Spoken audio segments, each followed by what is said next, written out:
Join us on Patreon and become part of our journey to uncover history's untold stories.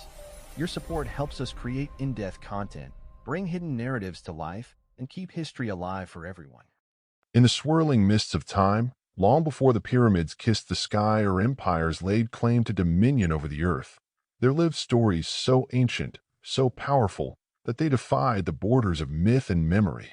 Among them lies a tale not just whispered through scripture or carved into stone, but guarded, preserved, and fiercely believed by the ancient highlands of Ethiopia. This is the story of the Watchers, a celestial order, divine yet doomed, whose descent shook both heaven and earth. While the Western world offers a sanitized, fragmented version of this tale, Ethiopia holds a secret, fuller truth, one that unveils a rebellion in the heavens, a tragic seduction of the divine, and an ancient warning still echoing today. To understand the Ethiopian version of the Watchers, one must step into a world where biblical canons do not align. The Book of Enoch, considered heretical and apocryphal by most Western Christian traditions, was never lost to Ethiopia. In fact, it has remained central in the sacred scriptures of the Ethiopian Orthodox Tewahedo Church, one of the world's oldest Christian institutions. This book contains a detailed chronicle of the Watchers, angels sent by God to watch over humanity, who instead fell into desire, defiance, and destruction.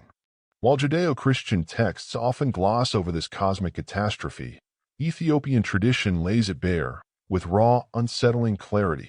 In the days before the Great Flood, the Book of Enoch recounts that a group of 200 angels descended to earth upon Mount Hermon. They were called the Iron, or Watchers, divine beings assigned to observe and protect mankind. But rather than act as guardians, they were seduced by the beauty of human women. What began as a heavenly assignment soon spiraled into rebellion. These angels, led by a powerful figure named Simjaza, made a pact, an oath to bind themselves together in their transgression. They took human wives, teaching them sorcery, astrology, the secrets of heaven, and the arts of war.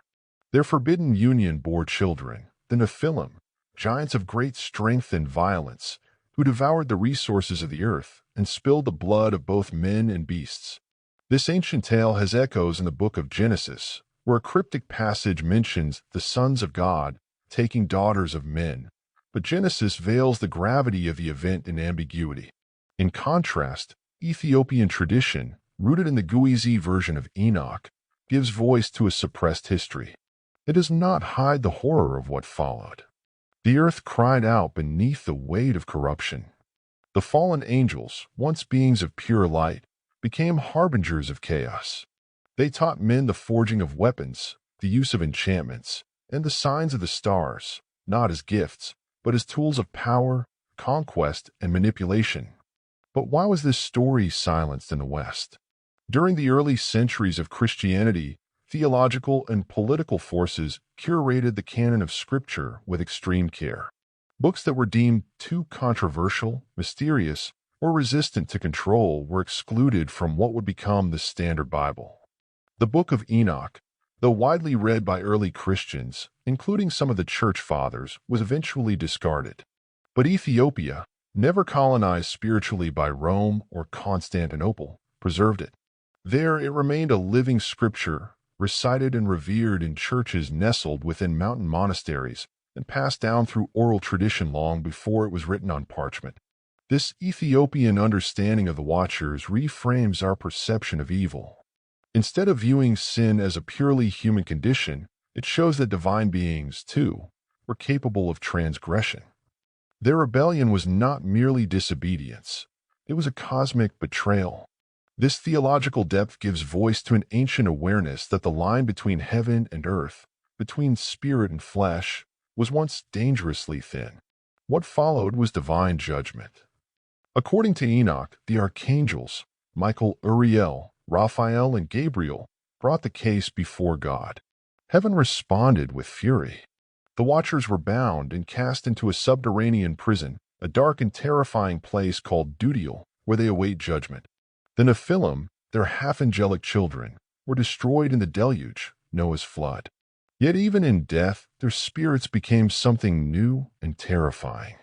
They became the wandering spirits, the disembodied demons who plague mankind with temptation and violence to this day. This narrative, preserved in Ethiopia, speaks not just to theology, but to the nature of history, power, and silence. The West's omission of the Watchers from canonical scripture reflects a broader pattern: the erasure of alternative cosmologies, especially those outside the Greco-Roman theological worldview. In the Ethiopian tradition, angels were not one-dimensional beings. They were complex, capable of both divine love and devastating lust.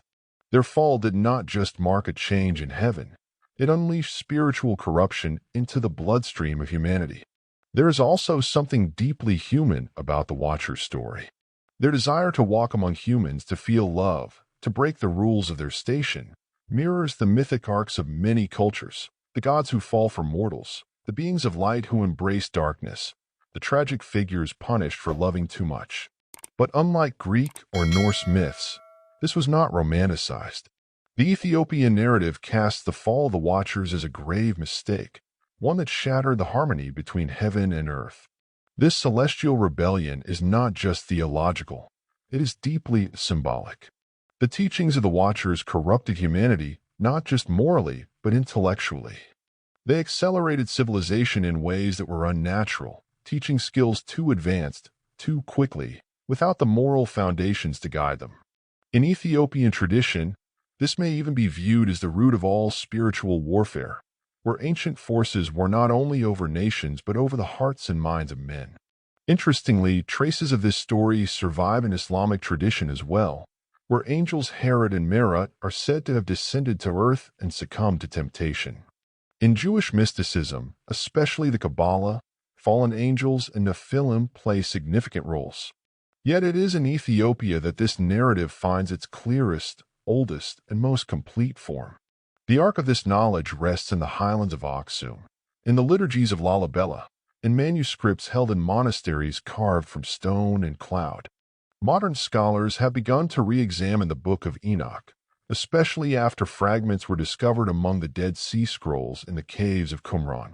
These discoveries prove that the book was not a later fabrication but an ancient text, once widely respected. But even these scholars often miss the living culture that never abandoned it: Ethiopia, where the story of the Watchers has never ceased to be told. So, did angels really fall?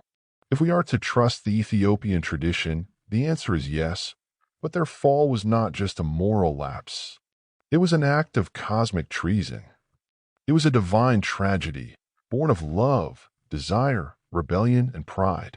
It reshaped the spiritual world and continues to echo in our collective memory as a warning. Ethiopia, in preserving the tale of the Watchers, has preserved a mirror into the divine, a glimpse of what happens when power rebels against wisdom and light is seduced by shadow.